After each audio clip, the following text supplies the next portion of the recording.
Hola, soy Tracy Tokuhama Espinosa y esto es un video resumen de mi libro Making Classrooms Better. En este video vamos a revisar las 50 aplicaciones prácticas de la ciencia de la mente y cerebro educación o lo que es evidencia en neurociencia que apoya intervenciones en el aula. Este es uno de 3 libros en esta serie sobre mente, cerebro, educación. Ojalá que tengan la oportunidad de leer todos. ¿Qué vamos a hacer hoy día?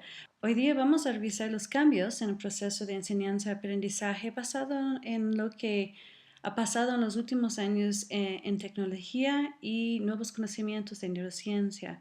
Y de ahí vamos a revisar las 50 aplicaciones prácticas en el aula.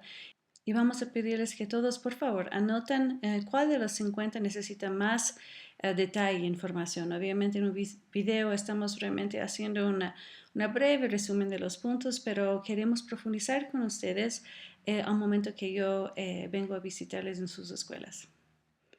¿Cuáles son los cambios más drásticos? Eso viene todo con antecedentes de los cambios importantes de imágenes o neuroimágenes.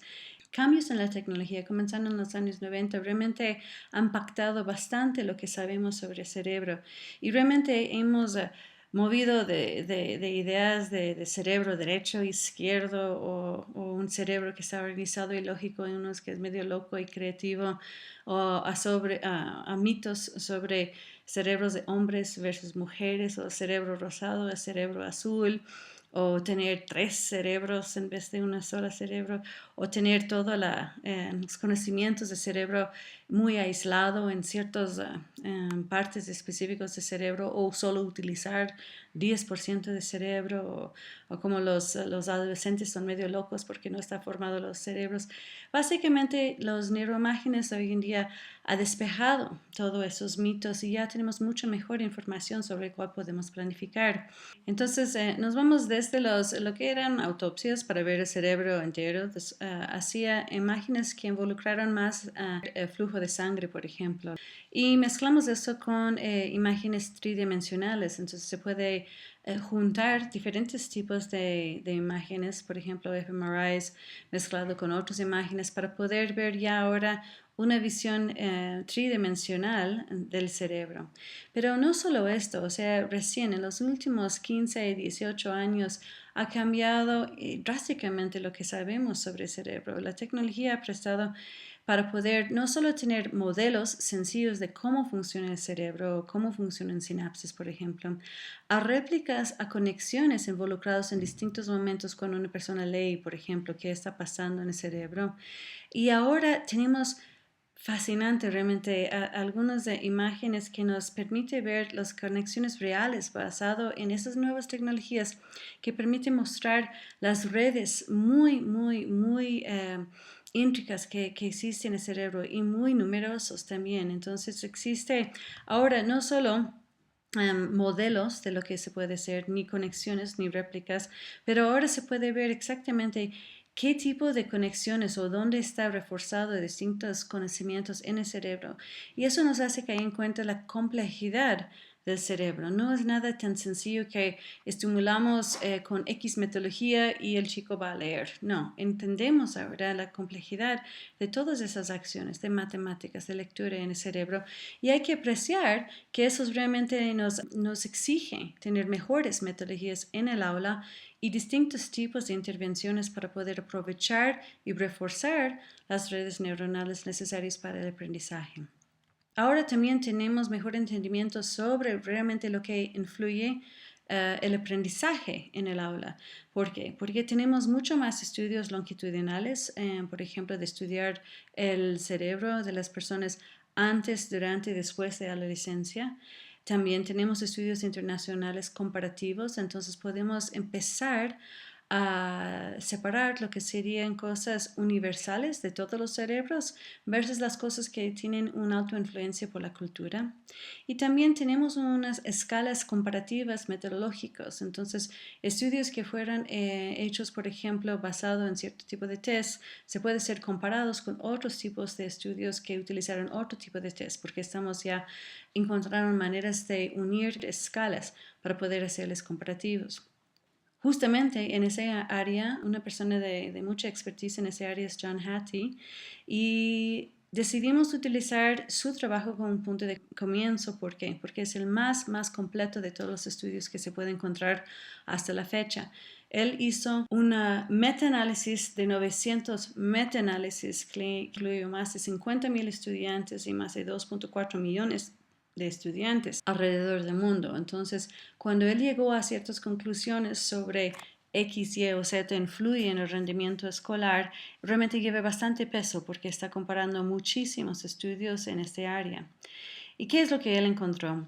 Él identificó que hay por lo menos 150 diferentes factores que influyen en el rendimiento escolar, y eso se va desde el bajo peso de nacer hasta las vacaciones de verano, la influencia de televisión, condiciones de la casa, pero también, o sea, la calidad de comunicación del docente, diferentes metodologías de enseñanza. Al leer su trabajo se puede entender que hay 47 que son directamente influidos por el docente. Entonces mi trabajo era de coger los 47 cosas que se puede influir en el docente y ver y buscar si hay o no evidencia en neurociencia y psicología que apoya esta información. Sabemos a través del trabajo de Hattie que esas cosas sí funcionan, mejora el rendimiento escolar. Lo que quisimos ver es por qué, para poder explicar a los docentes, haz esto, ¿por qué? Tiene esa influencia en el rendimiento escolar por esas razones. Entonces, cogimos su lista y lo que hice es coger estos 47 cosas y dividirles en 10 grupos grandes. Entonces hablé con él y él estuvo de acuerdo que existen varias cosas relacionadas a la autoeficacia del estudiante, aprendizaje reforzada, diferenciación, percepciones de los docentes de sus propios estudiantes, ejercicios de pensar en pensar, mejoramiento continuo del mismo docente, planteando objetivos claros, el aprendizaje en grupos, el buen manejo de esos mismos grupos y distintas actividades. Entonces agrupé esos 47 influencias en estos 10 agrupaciones para poder analizarles y ver exactamente cómo se puede explicar eso a los docentes. Entonces, básicamente cogí su lista en su orden, dominio de influencia, quién tiene influencia sobre eso, los estudiantes, el docente, la manera de enseñar en el ambiente escolar. Entonces, y revisé en su escala efecto que tenía. Básicamente, hasta qué nivel de influencia tiene este elemento en el aprendizaje. Y después, qué tipo de medida fue hecho allí, y después esas son mis categorizaciones. Entonces, cogí su lista de los 47 diferentes influencias y les agrupé en esos diversos grupos para poder explicar que Hattie reconoce que casi todo lo que pasa en el aula ayuda. Hasta que una persona solo sentado en el aula todo el año escolar va a aprender algo. ¿Por qué? Porque se madura, porque escucha algo. Entonces, hasta casi no hacer nada se puede mejorar el aprendizaje de una persona. Pero eso no es lo que es muy importante. Eso es lo que se puede hacer un estudiante sin el profesor, ¿no? Entonces, eso es lo que se hace con un profesor más o menos normal, regular, o sea, un profesor, o sea, o su selección de actividades o la variedad de cosas que hace en el aula, entonces llega hasta aquí. Pero pasando el punto 4 de influencia, eso es donde queremos estar, eso queremos elegir las actividades o las intervenciones en el aula que realmente tienen un impacto más fuerte en el rendimiento escolar de los estudiantes. Y esas pocas cosas que tengan un efecto negativo, vamos a hablar al final del video, que tiene que ver con cosas como vacaciones de verano, televisión, otras cosas que realmente están afuera de las manos de un docente, pero sí tienen un impacto. Es muy importante que entendamos esto también. ¿Cuál es la idea aquí? Queremos sugerir a través de este video y este libro que casi todo funciona. Entonces, si alguien te dice que haz X ejercicio, eso es lo máximo. Obviamente va a ayudar a algunos estudiantes en algunos momentos, pero lo que yo estoy sugiriendo es que ustedes tienen o tenemos nosotros que elegir las actividades que tienen el mayor impacto para la mayoría de los estudiantes, utilizando menos recursos posible para tener éxito en el mayor tiempo posible, ¿no? Entonces, la idea es seleccionar con más criterio las actividades y las cosas que hacemos en el aula. ¿Cómo vamos a hacer esto? Primero, quiero destacar la importancia de lo que es el docente. En los actores y ambientes que fueron considerados en los estudios de Hattie, también incluyeron lo que eran el tamaño de colegio y el tamaño de las clases, por ejemplo, la influencia de madres, padres, familia y el hogar, nivel socioeconómico, por ejemplo, si los padres, madres, familia eran divorciados. El docente como una personalidad, la manera que actúa con los estudiantes, el estudiante mismo, la administración, el currículo y la calidad de enseñanza. Al dividir en los actores y ambientes, yo quiero sugerirles a ustedes, pon estos en un orden, pon un pause en el video un ratito, miren esta lista y dime, ¿cuál es el orden de influencia? ¿Cuáles de estos actores o ambientes tienen más influencia en el rendimiento escolar del estudiante? Ahora, veamos los resultados. Lo que encontró Hattie es que básicamente, obviamente, el estudiante mismo, lo que él mismo piense de él mismo, yo soy aprendiz, yo sí puedo. Si el estudiante piensa que va a aprender, aprende. Pero si el estudiante se siente que no puede aprender, entonces ni intenta. Aquí viene el problema. Realmente sabemos que eso es actitudinal de parte del estudiante, pero ¿quién le influye esta actitud? Básicamente es el docente. Entonces sabemos que el 2 y 3, que son muy, muy importantes, mientras el número 1 influyente es el estudiante, los siguientes 10, 11 características o factores que influyen en el aprendizaje tienen que ver con el docente y la enseñanza. Encontramos que los padres y madres de familia y el hogar básicamente empatan por una influencia importante y más importante, menor el chico. Por ejemplo, los niños de 0 a 3 años, realmente si tienen pobre nutrición o un estrés tóxico, obviamente van a tener mala arquitectura básica sobre la cual se puede construir nuevos aprendizajes. Si tiene buena nutrición y si no está viviendo en un ambiente de estrés tóxico, entonces este niño sí tiene más influencia por el docente que el mismo padre y madre familia. ¿Por qué? Porque mamá, papá siempre te va a decir que tú eres lo máximo, tú eres mejor, o al revés, ¿no? Pero en el ámbito escolar, cuando hablamos de rendimiento escolar, el docente tiene más peso que los padres y madres de familia.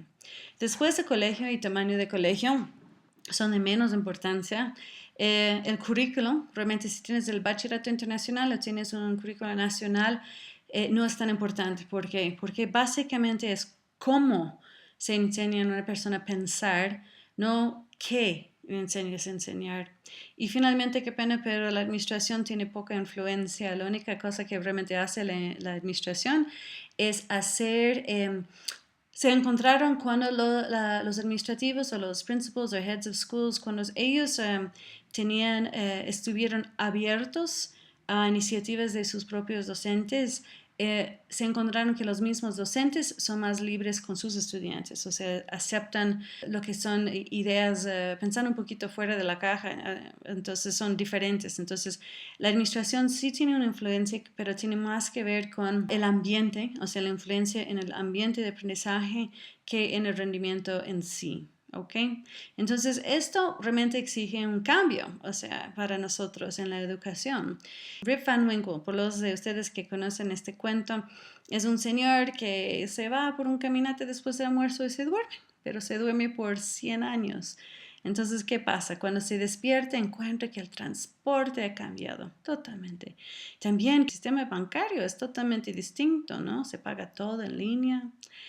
Y también encontraron que las elecciones son hasta una persona se puede tutear y ya llega a ser presidente. Entonces encuentran que hay otras maneras de elegir oficiales en el gobierno y que los supermercados han cambiado totalmente, están organizados, tienen tantas cosas de distintas partes y las escuelas. Son casi iguales. ¿Cuál de esos 1900 días y cuáles 2000 días? Tristemente, los dos son 2000 días. Uno es Michigan y uno es Illinois en los Estados Unidos, pero bueno, yo sé que sus escuelas no son tan anticuadas como estas, pero es para hacer un punto. Literalmente sabemos que la educación o las instituciones educativas son los más lentos de cualquier